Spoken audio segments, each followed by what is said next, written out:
Object oriented পিএইচপির আজকের পর্বে আমরা অবজেক্ট আইটারেটর সম্পর্কে জানবো। তো আইটারেটর জিনিসটা সম্পর্কে অলরেডি আপনারা জানেন, যেমন আমরা যখন এরে নিয়ে কাজ করেছি, হ্যাঁ, তো দেখা গেল যে এর ইন্ডেক্সে অনেকগুলো ভ্যালু থাকতো। তো ওই ভ্যালু অর্থাৎ ওই এলিমেন্টগুলোকে আমরা ফর ইচ লুপের মাধ্যমে প্রিন্ট করতাম। তো এখানে ঘটনাটা কী করতো, অ্যাকচুয়ালি ওইটাই আইটারেশন, আইটারেটেড। তো এখানে যে বিষয়টা করতো সেটা হলো যতগুলো ভ্যালু আছে প্রত্যেকটা ভ্যালু প্রিন্ট করতো, এবং কি লুপটা বারবার ঘুরতো। ফর ইচ লুপের মাধ্যমে কি আমরা বারবার লুপটা ঘোরাতাম একেবারে, যখন একটার পর একটা এলিমেন্ট প্রিন্ট করতো, প্রথম এলিমেন্টটা প্রিন্ট করার পর আবার লুপটা ঘুরতো, এভাবে আবার দ্বিতীয় এলিমেন্টটা প্রিন্ট করার পর লুপটা আবার ঘুরতো, এভাবে শেষ এলিমেন্টটা পর্যন্ত কি ঘুরতো। এই যে পুনরাবৃত্তি অর্থাৎ একটা পুনরুক্তি, এটা কি অ্যাকচুয়ালি আইটারেশন বলে।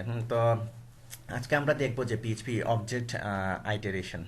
তো আমরা যে কাজটা করি যে আমরা ক্লাস তৈরি করি এবং ক্লাসের অবজেক্ট তৈরি করি। তো অ্যাকচুয়ালি ক্লাসের অবজেক্টটা কি করে, সে ক্লাসের যে মেথডগুলো থাকে মেথডগুলোকে পয়েন্ট করে এবং তার ভেরিয়েবল অর্থাৎ প্রপার্টিগুলোকে সে কি ধারণ করে।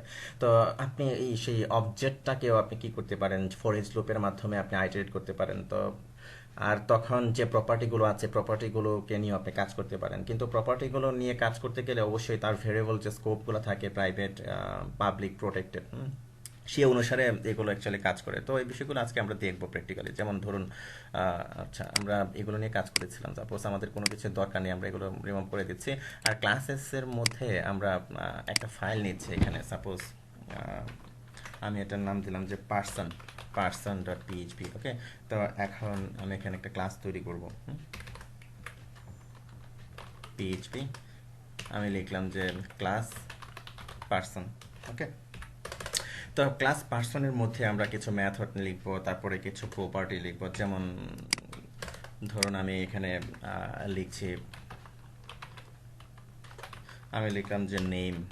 তো নেমের মধ্যে আমি এখানে দিয়ে দিলাম, সাপোজ আমি লিখলাম যে আরিফুল। তারপরে আমি লিখলাম যে পাবলিক পাবলিক এইজ। ওকে,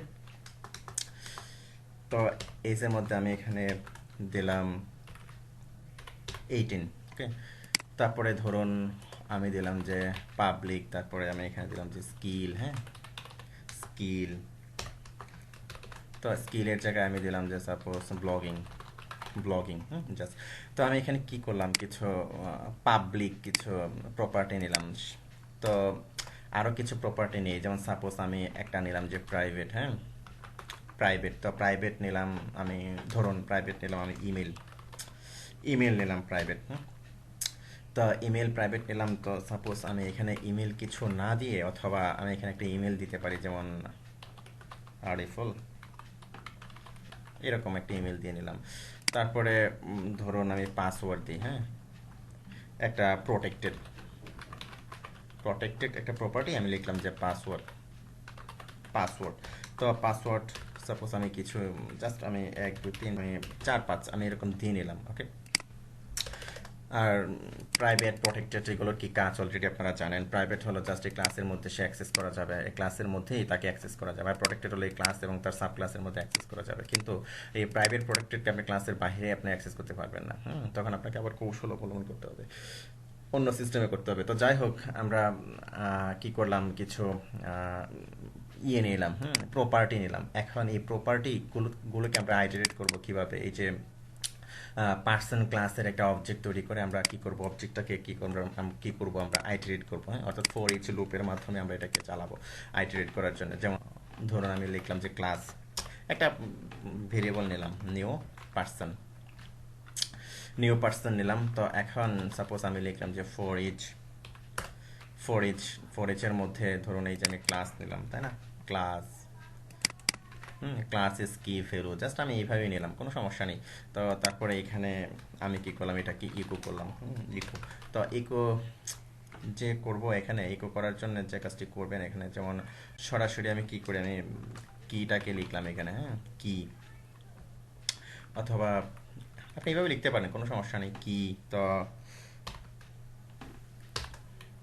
তো কি নিলাম, তারপরে কি ভ্যালুটা হবে। হ্যাঁ, ভ্যালুটাকে কি করব, আমি ইকো করব। তো তারপরে আমরা একটা কাজ করতে পারি, এখানে প্রি ট্যাগ দিয়ে নিতে পারি অথবা একটা ব্রেক দিয়ে নিতে পারি। সাপোজ আমি এখানে প্রি ট্যাগ দিলাম, প্রি প্রি তারপরে এখানে লিখলাম যে প্রি।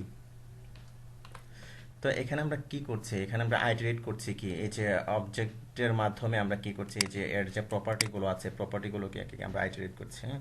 তো একটার পর একটা কি করবে, সে প্রিন্ট করবে, যেমন যতক্ষণ পর্যন্ত একে শেষ না হবে, শেষ পর্যন্ত, হ্যাঁ। এটা হলো কি আমার পার্সন ক্লাস, তাই না? তো আমরা একটা কাজ করি, আমরা এইখানে না করে এটাকে আমরা জাস্ট কি করি, আমরা এখানেই করি, হুম, আমাদের ইন্ডেক্স ফাইলের মধ্যে করে, ওকে। তো এখন যদি আমি এটাকে রিফ্রেশ করি, রিফ্রেশ করার পর আপনি দেখবেন যে name, Ariful, age, 18, skill, blogging কিন্তু চলে আসছে। কিন্তু এই যে এখানে যে আমি কি প্রাইভেট প্রোটেক্টেড যে স্কোপগুলো দিয়েছিলাম, হুম, অর্থাৎ সে কোথায় কোথায় কাজ করবে, হুম, যেমন প্রাইভেটটা শুধু ক্লাসের মধ্যে আপনি অ্যাক্সেস করতে পারছেন, প্রোটেক্টটা ক্লাস এবং সাব ক্লাসের মধ্যে অ্যাক্সেস করতে পারছেন, কিন্তু এই দুটোকে কি আপনি ক্লাসের বাহিরে, এই যে আমি ক্লাসের বাহিরে থেকে কিন্তু কি অ্যাক্সেস করতে পারিনি, হুম। তো আপনি যদি ক্লাসের বাহির থেকে অ্যাক্সেস করতে চান, তখন আপনার এই যে ফর এইচ লুপটাকে আপনি কি অবজেক্টের মাধ্যমে আপনাকে কল করতে হবে, অর্থাৎ এই যে ধরুন আমি সরাসরি কি করছি, এখান থেকে ফর এইচ লুপটাকে কপি করছি, হুম। জিনিসগুলো আর ভালো বুঝবেন, এখনই আমি দেখাচ্ছি বিষয়টা, হুম। ধরুন আমি এইখানে আমি লিখলাম এটাকে, ওকে। তো আমি এখানে নিয়ে আসলাম, তো এটা এই অবস্থায় থাক আপাতত, এটা নিয়ে আমি কাজ করব। তো এখন ধরুন আমি এখানে কি করলাম, একটা মেথড তৈরি করলাম, হ্যাঁ, যেমন ধরুন পাবলিক, সরাসরি ফাংশনে লিখছি, তো পাবলিক ফাংশন লিখতে পারতাম, আমি লিখলাম যে ইনার অপশন অথবা আইটারেটর, তারপর আমি লিখলাম যে ইনার, জাস্ট আমি এরকম একটা মেথড আমি কি করলাম, ডিক্লেয়ার করে নিলাম। তো মেথড ডিক্লেয়ার করার পরে এই যে আমি নিয়ে আসছিলাম, তাই না, এই যে কপি করে জাস্ট কি করব, জাস্ট সময় বাঁচানোর জন্য কুইকলি, অর্থাৎ কুইকলি কাজটি করার জন্য জাস্ট আমি কি করলাম, কপি করে কি নিয়ে আসলাম, অথবা টাইপ করে লিখতে পারতাম। তো এখানে আমি কি করেছিলাম, যে এটার এই ক্লাসের যে এই যে পার্সন ক্লাসের কি করেছিলাম, একটা অবজেক্ট তৈরি করেছিলাম। সাপোজ আপনি এখানে পার্সন লিখতে পারেন, এটা কোনো সমস্যা নেই, পার্সন আমি জাস্ট কি ক্লাস একটা ভেরিয়েবল ডিক্লেয়ার করেছিলাম, যদি কারো প্রবলেম হয় জাস্ট এরকম আপনি পার্সন লিখলেন, তো এখানে কি কাজটি করেছিলাম, জাস্ট আপনি এই যে অবজেক্ট তৈরি করে অবজেক্টটাকে কি আমি আইটারেট করেছিলাম। তো এখন এখানে আপনি আইটারেট করছেন কি তার প্রপার্টিগুলো, তাই না? তো এখানে আপনি জাস্ট লিখবেন কি দিস, দিস। তো দিস লিখলেন, তো এখানে সাপোজ আমি এখানে ইকো দিয়ে আরও কিছু লিখে দিই যে ইনসাইড ক্লাস, ইনসাইড ক্লাস, হ্যাঁ। তারপরে একটা ব্রেক দিয়ে নিলাম, ব্রেক, ওকে।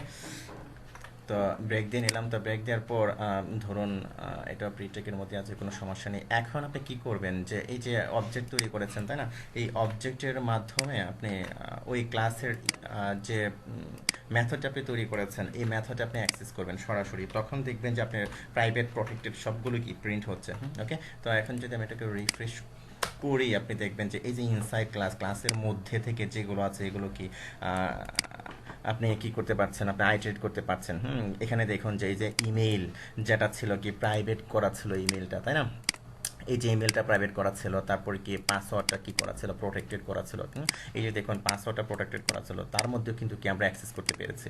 তো অ্যাকচুয়ালি বুঝতে পেরেছেন যে আইটারেশনটা কিভাবে কাজ করে, এবং ক্লাসের অবজেক্ট তৈরি করে অবজেক্টের মাধ্যমে আপনি কিভাবে যে প্রপার্টিগুলোকে আপনি আইটারেট করবেন, তারপরে এই যে আপনি ভেরিয়েবল স্কোপগুলো দিয়ে, অর্থাৎ প্রাইভেট প্রোটেক্টেড যেগুলো, এগুলোকে কিভাবে আপনি আইটারেট করবেন, অর্থাৎ এই যে প্রপার্টিগুলো যেগুলো আছে, আপনি আগে ফর ইচ লুপের মাধ্যমে একটা মেথডে করে আপনি পরে কি করলেন, আপনি বাহিরে যদি ইউজ করার দরকার লাগে আপনি কি করলেন, এখান থেকে আপনি কি কল করলেন। আশা করি বুঝতে পেরেছেন, অনেক সিম্পল সাধারণভাবে আপনাদেরকে বোঝানোর চেষ্টা করেছি ছোটখাটো একটা উদাহরণের মাধ্যমে। তো এটার ধারণাটা অনেক ব্যাপক এবং আইটারেটের অনেক বড় বড় কাজে ব্যবহার করা হয়। তো ওকে, ফাইন, ধন্যবাদ।